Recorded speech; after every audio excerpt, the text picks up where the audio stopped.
Ассалаумағалейкум, дос деген тақырыпта өлеңді арнаймын. Сен маған кімсің, доссың ба? Дос болсаң неге айтасың жалған досыңа? Қиындықта табылмай достығың сонда осы ма? Ешкімге сеніп болмайсың, бетпердесі болар достыңда.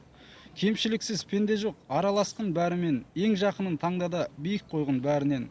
Сынама бірақ досыңды, өйткені сенің хақың жоқ. Сыналар өзі іс түссе, нағыз дос әлде жауың боп. Таңдаудан досты жаңылма, аралас көппен жақын боп. Өтірік достар жетерлік, сапасы нашар, саны көп.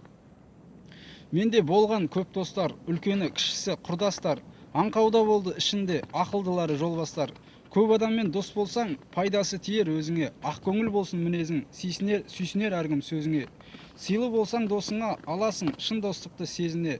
Махаббатпен ауырмай, не жетсін шіркін достармен жүрген кезіңе. Сендерге айтар ақылым, тыңдап ал мені бауырым. Махаббатпен достықта ұқсас болады тағдырың.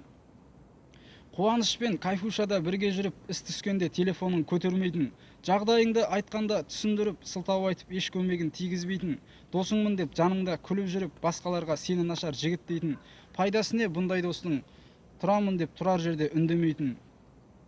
Кемшілікті бетіңе айта алатын, қиындықта көмек қолын соза алатын, бұл жалғаның қызығына құмар емес, Аллахты да есіне жиі алатын, осы өмірдің байлығын мақсат қылма, ақыретке сауап жина дей алатын. Міне нағыз жанашыр деген осы үш әріпті бір сөзге ие болатын. Арақ емес, сырай емес, анаш емес, шын дос болса ұсынсын пайдалы іс. Жаныңдағы достарыңда иман болса өтер еді әр мезгілде аяссыз қыс. Иманды болса достарым, достыққа сезім менде кең. Қазіргі достар шақырар кафеге я ішуге, мешітке келдері кемде кем. Бұдан бұлай ластыққа мені шақырған, айналар жанға ең бөтен. Мейлі сен шақыр ішуге, мен жүрдер едім мешітке, боламыз сонымен тең бе тең.